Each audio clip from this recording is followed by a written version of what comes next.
Hello friends, कैसे हैं आप लोग। सबको मेरा जय भीम, नमो बुद्धाय।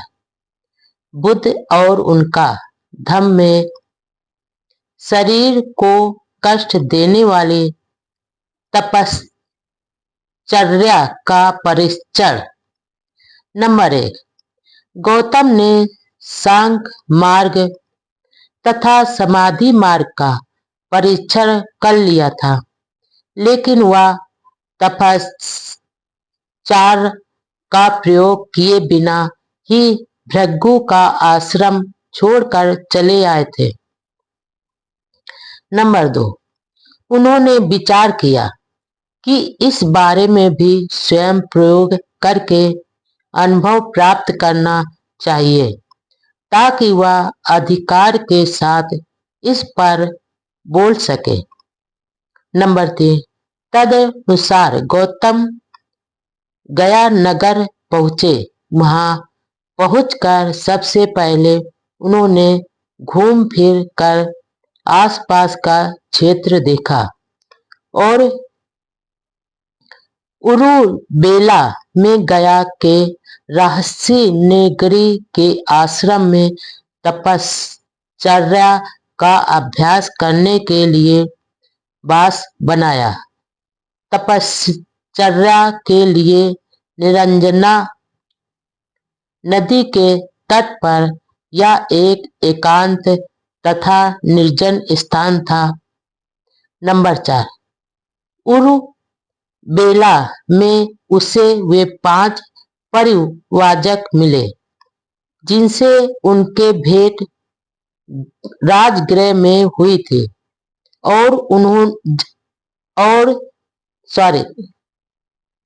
और जिन्होंने उसे शांति का समाचार लाकर सुनाया था। वे भी तपश्चर्या का अभ्यास कर रहे थे। उन तपस्वियों ने उन्हें देखा और उनसे साथ चलने के लिए कहा। गौतम ने उनके साथ जाना स्वीकार कर लिया। इसके बाद से वे सम्मान पूर्वक उनकी सेवा करने लगे और शिष्यों की तरह उनकी आज्ञा का पालन करने लगे। वे उनके प्रति बड़े विनम्र और आज्ञाकारी थे। नंबर 7। गौतम की तपस्या तथा स्वयं पीड़न की प्रक्रिया अत्यंत कठोर थी। नंबर 8।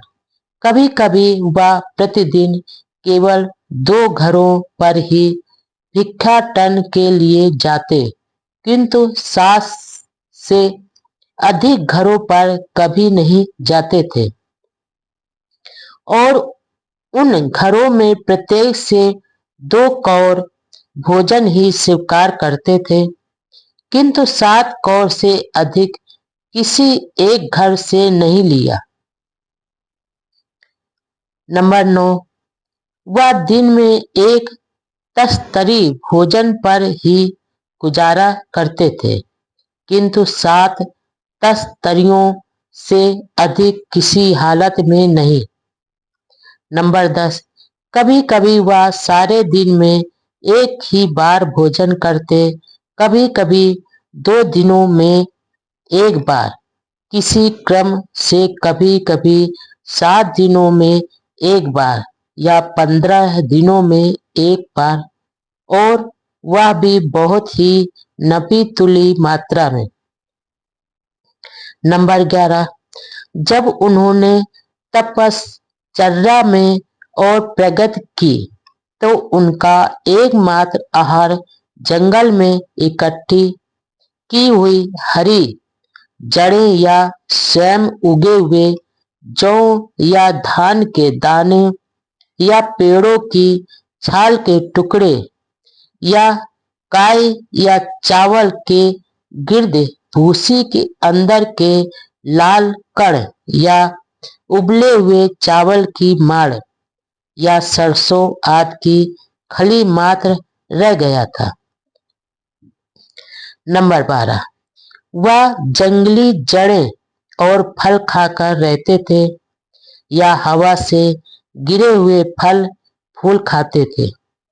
नंबर 13, उनके कपड़े या तो सन के बने होते थे या सन की रस्सी और कूड़े के ढेरों पर पड़े हुए चीथड़ों के या पेड़ की छाल के या आधी या पूरी मृग छाल के या घास के या छाल की नकड़ी की पट्टियों के या आदमी या पशुओं के बालों से बने कम्बलों के और या फिर उल्लू के पैरों से बने होते थे। नंबर 14, वह अपने सिर और दाढ़ी के बाल नोच नोच कर उखाड़ते थे। वह हमेशा सीधा और पालथी मार कर बैठते थे तथा बिना खड़े हुए वह पालथी मारे मारे ही आगे को सरकते थे। नंबर 15, इस तरह से तथा और भी नाना प्रकार से वह अपने शरीर को कष्ट और पीड़ा पहुंचाते थे। उनकी तपश्चर्या इस सीमा तक पहुंच गई थी। नंबर 16, वह इतनी भीतस सीमा तक चले गए कि वर्षों तक उनके शरीर पर धूल और मैल जमती गई और बाद में अपने आप गिरने लगी। नंबर 17, वह भयानक कष्टदायक घने जंगल में रहते थे जिनके बारे में कहा जाता था कि यदि एक पागल के सिवा और कोई उस जंगल में प्रवेश करने का साहस करे तो उसके रोंगटे खड़े हो जाए। नंबर 18, जब शीत ऋतु में रातें बर्फ की तरह कड़क ठंडी हो जाती तो कृष्ण पक्ष के आधे दिनों में रात को वह खुले में रहते और दिन के समय धूप अंधेरे में रहते। नंबर 19, और जब वर्षा के पहले ग्रीष्म ऋतु की भयानक गर्मी पड़ने लगती तो दिन भर वह चिलचिलाती धूप में रहते थे और रात को दम घोट देने वाली गर्मी भरे जंगल में रहते थे।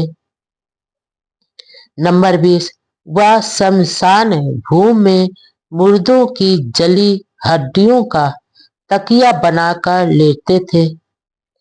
नंबर 21, इसके बाद गौतम एक दिन में एक ही फली खाकर दिन में बिताने लगे। बाद में एक ही तिल का दाना फिर एक ही चावल का दाना प्रतिदिन खाकर रहने लगे। नंबर 22, जब वह एक दिन में केवल एक ही दाना खाकर गुजारने लगे तो उनका शरीर बिल्कुल जर्जर हो गया। नंबर 23, यदि वह अपने पेट को स्पर्श करते तो उनका हाथ उनकी पीठ को जा लगता था। यदि वह अपनी पीठ को स्पर्श करते तो उसका हाथ उनके पेट को जा लगता।